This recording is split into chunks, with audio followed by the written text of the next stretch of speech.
And the problem with Fanatic of Xenagos is that he's neither a mana creature or a trump, so he doesn't really fit into the strategy. So definitely, I definitely liked Kent's thinking because you could tell he thought a lot about his deck and put a lot of thought into his card selection. So we'll see if it pays off for him here in the top 8. He's managed to secure himself a 7 seed, so he's going to be on a draw here, and Jessie Butler is going to lead off with a Temple of Silence and Scry, which he's going to keep.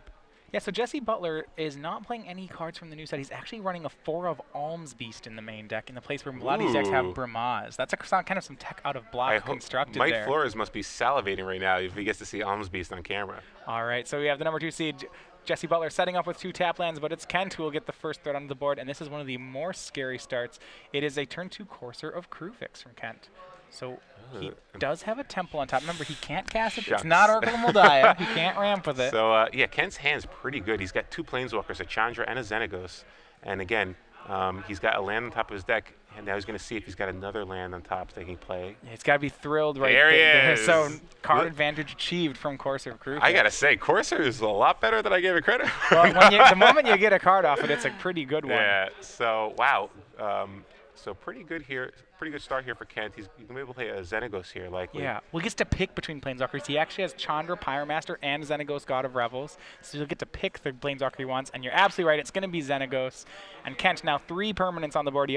He has, in this deck of enablers and trumps, he's landed his first trump, and that one is Xenagos. Yeah, so we're going to see probably attack here for 4. Question is, does Jessie have a Hero's Downfall? Well, you'd have to think Jessie had something, right? And it is Hero's Downfall. It'll take care of the Xenagos. But he still takes 4. Yeah, so Jessie's down to 16. Jessie draws a Mutavault for the turn. Looks like he does have an Elspeth in his hand, and here's that Alms Beast. All right, the big wall has been assembled. It's an Alms Beast, a 6/6 for 4. Great efficiency. Does have the inconvenient side that it gives creatures it fights lifelink. Yeah. But I think in a deck like Black-White Midrange, they largely don't care about that. Yeah, and Chandra's actually pretty good against Alms Beast because it can ping it and make it so it can't block. The question is, though, well, in return, Alms Beast is pretty good against Chandra. Yeah, so it's like, what do you do here? Although it looks like Kent does have a Gorkon Rampager. Yeah, so we can go ahead and swing into it. You see another Courser of Krufix hanging out on top of Kent's deck. He's going to make a Forest for the turn. Going to cast Chandra, Pyromaster. And this is, I love how much his deck utilizes the top card. He gets to see it. He can, he can play lands with Courser. He can get free spells off Chandra, and this time he's not even guessing what they are. I think he might just attack with everything here and drop him down to 10. I don't think I think he's fine if Alms Beast if Alms Beast attacks and kills Chandra, that's fine. He's just going to be able to attack again. He's got Gorkon Rampager and Stormbreath in his hand. So I kind of like him taking an aggressive approach here, especially because he knows Jessie's list. He knows he has to contend with cards like Elspeth. So why not try to put in as much pressure as you can right now? Yeah, well, the question is whether or not that extra point is worth it. He could leave back a Mystic as a blocker. He could leave back 1 creature or 0. How much damage does he lose? And we'll see whether or not he wants all the creatures back or all but 1. Yeah, so he is in your camp. He's going to go ahead for the full 5. That'll put Jessie down to 10. Yeah, I like this play. You bring him down to 10. If Jessie plays another creature, then you play Stormbreath Dragon. You attack in with everything, so you drop him down to 3 on your following turn, and that Rampager should be able to lock things up for you. So I like that play. All right. Because, again, you're not even guaranteed that the Mystic's going to be able to block on your turn. Absolutely. So Alms Beast will take care of Chandra. So Chandra has effectively just removed Alms Beast as a blocker 2 times, and now Jessie will play a second Alms Beast. So this is ideal for Kent. This is exactly what he wants, because now he's going to be able to just cast a Stormbreath Dragon, drop Kent down to... Oh, and he even has a land on top of his deck, which he can play off of the Courser of Krufix. So right. So we'll see that. We'll see that start. He gains 1 life, goes up to 20. And now we'll get to see what his next card is. He does have to reveal that. Yeah, so he has to reveal off Coursers. And so yeah, he's going to drop Jessie down to 6. And another Courser of Krufix. So perhaps to an embarrassment of riches on the land front. So this is perfect for him. I believe he should have. No, he doesn't actually have enough, because Elspeth could come down here. He can down take Elspeth to kill the Stormbreath Dragon. If Jessie just blocks the both 2-power creatures, then Gorkon Rampager won't be enough for lethal. Certainly Jessie's going to have to deal with Stormbreath. Kent is threatening to make it monstrous next turn. That's something that Jessie really can't deal with without a hero's downfall. Yeah, I'd imagine. Oh, so it looks like he's just going to pass this turn. Well, that's bait, I would think, for a possible hero's downfall. And Stomping Ground is on top. That if he puts that into play untapped, he can monster Stormbreath Dragon. Yeah, he's going to do that. Yeah, there's really no reason for him not to. You could just attack with Stormbreath Dragon and force Jessie's hand. Gore Clan Rampager waits on the top. We'll see what the play Kent's going to make here. We do know his last draws have been a pair of Corsair Crucifixes.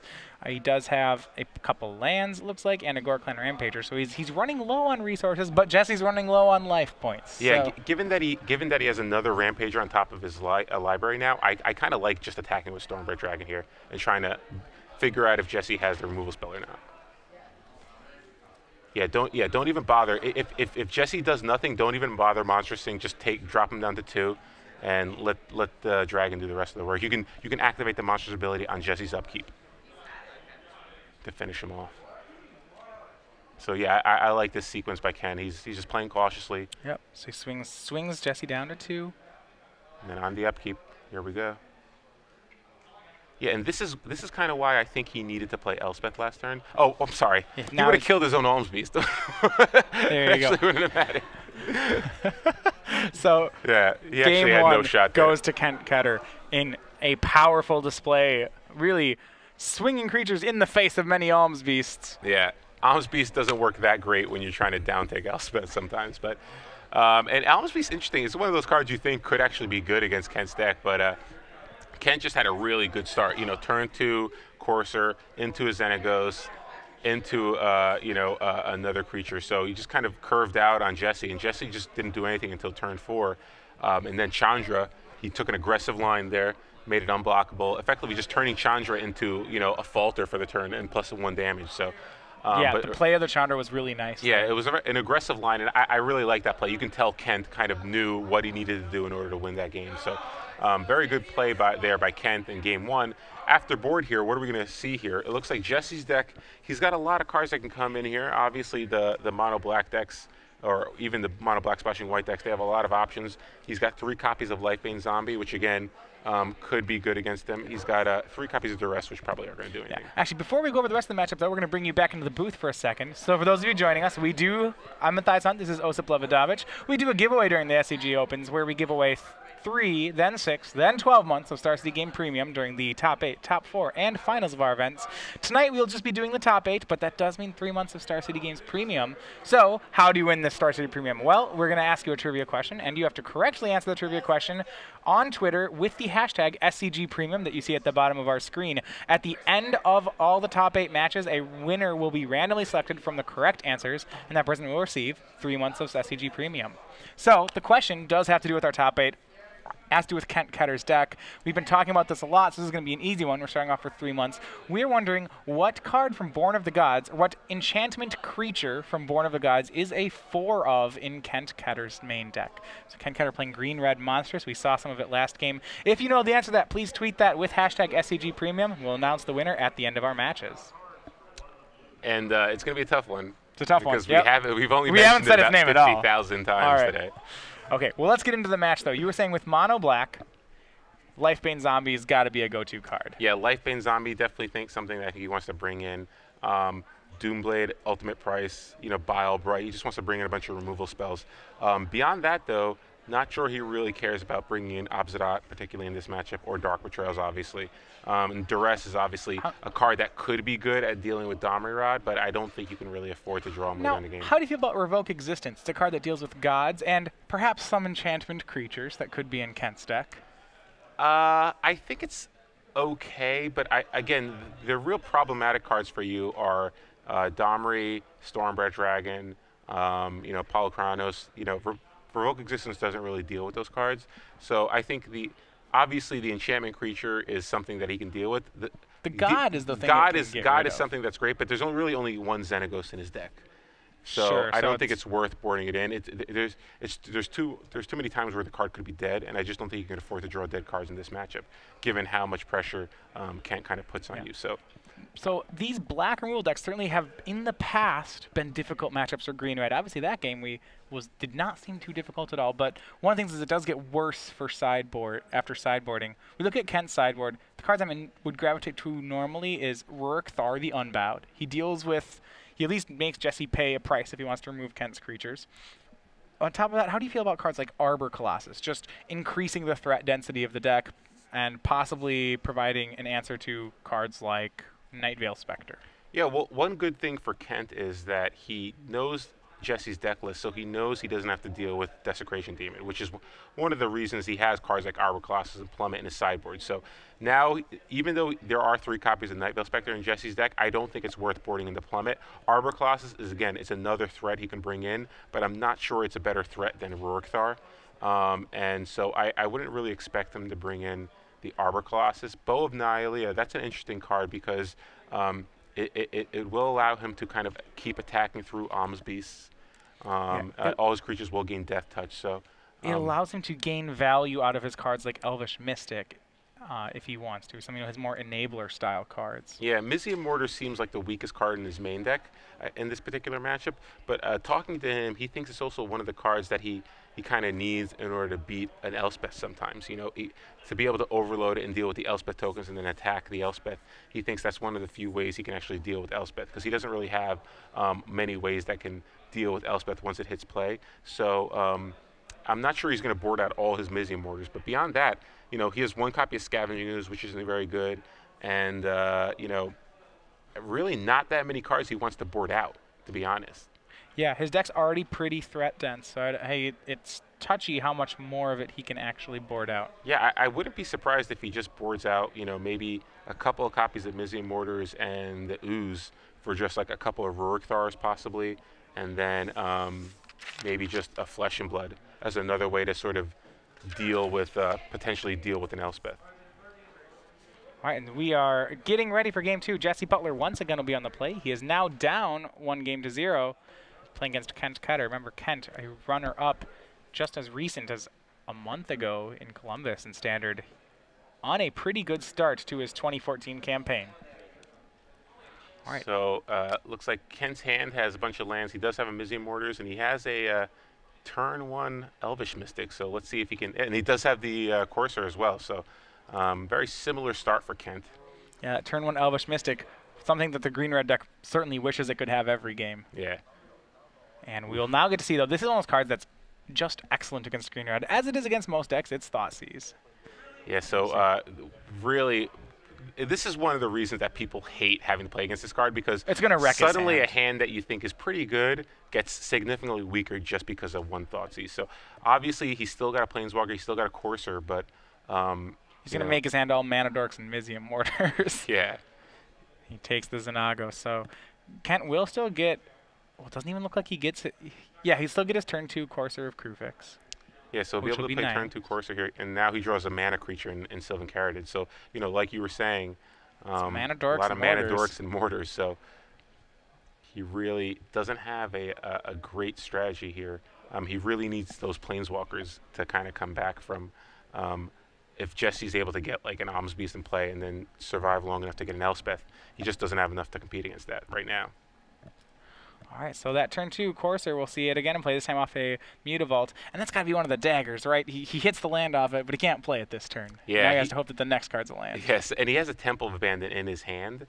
So if he plays that next turn, he can. If he draws like a creature, he can scry that. But there's really, like, what are you going to do? This is kind of one of those awkward spots that you're in right here. You just wish you could draw the mountain or do but something. Yeah. I mean, it's still going to be good, obviously. It's still going to be good. I mean, he's still going to get some advantage off it, but looks like Jessie does have the ultimate price for it. So now that hand of mana creatures and Mizzium Mortars becomes even more just actual mana creatures and Mizzium Mortars. No card advantage as he's taken away the 2 real threats in Kent's hand.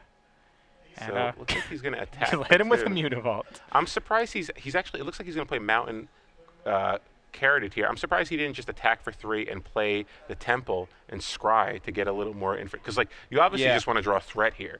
I'm not sure if you need the mana because given, I mean, obviously Rurik Thar is a great Rurikthar, yeah, this ramps you into 6, which is Rurikthar. And we see Lifebane Zombie. Jessie actually he knew the Lifebane Zombie was going to brick there. And indeed it did. So I kind of like just casting Mizzium Mortars on the Zombie. Obviously, you want to get a. It's not something. It feels like you're not really getting that much value out of it, but Lifebane Zombie can do a number on you. So just kill it right away and attack for 3 here. That's exactly what he's going to do. And you saw him scry to the bottom with the Temple. I still think that these Temples are at their strongest in the non-blue decks. These decks where drawing a land versus not drawing a land is such a big, plus versus minus situation. I really can't understate just how good that scry one is on the land. Giving green decks the ability to kind of manipulate their deck is huge. And here's another Lifebane Zombie. Ken drew. Still no land. 2 lands. Just more land.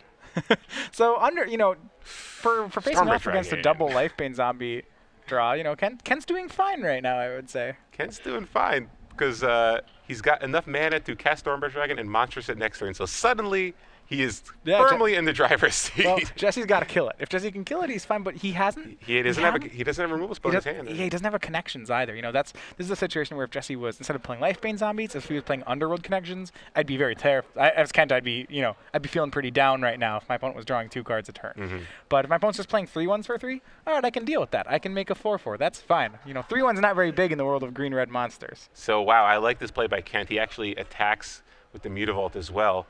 To try to threaten lethal for sure next turn. But Jesse does block, and wow, Jesse just draws another land. He's got a Revoke Existence in his hand, but he doesn't have an answer to that Stormbreath Dragon. So he's going to hit down to 16. Yeah, and it looks like Stormbreath Dragon will be lethal if he chooses to Monstrous it on his turn. We'll see if he goes for it. Yeah, Revoke. I mean, it just makes it a 7/7. It'll make it a 7/7, and Jesse's got 2 cards in his hand that he can't deal with. I think, even though he didn't go for it in the last game, I think he might just go for it this time, simply because if he has the Doomblader Heroes Downfall, it's pretty bad for you no matter what. Well, if Jesse had the Doomblade, he'd want to play it before Kent could play the 7th land. So if you no, not necessarily, because he might want to try to make him use all his mana. Maybe, but that's so risky because that's conceding 4 damage if you're Jesse, right? It's true, but he could be trying to level Kent, because this is a different situation than it was in game 1. Kent might feel that it's just right to go for it right here, because again, if he does have the removal spell, it's bad for you no matter what. So might as well just try to kill him this turn. So I don't think it's necessarily that bad for Kent to just go for it. No, I'd absolutely go for it. What I'd say is because Jesse didn't Doomblade on Jesse's own turn, if I'm Kent, I'm thinking the Doomblade's not there. I agree with you. It's definitely one of those things where you kind of feel like he probably doesn't have it. Oh. Well, he'll just play a 2nd dragon instead. And that will be it. So 2-0. Kent Ketter quickly dispatches Jesse Butler, and he moves into our tomorrow morning's top 4.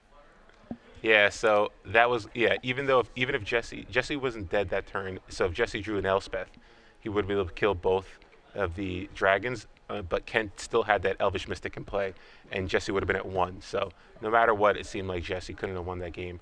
And Kent Ketter pilots that green-red monster. Again, he made a lot of really smart decisions. You could tell he kind of knows his deck very well. So Kent Ketter moves on 2-0, and now he's going to play the winner of our 3-6 seeds, either black-white mid-range or green-white aggro. Yeah, the match between Dylan Harris and Caleb Bird still going on. We are going to move over shortly, though, to our 2nd match. That's between Chris Yarbrough and Michael Majors. That one, we'll bring you to the booth for a second as we get into that match. But that one, game 1 went over to Michael Majors.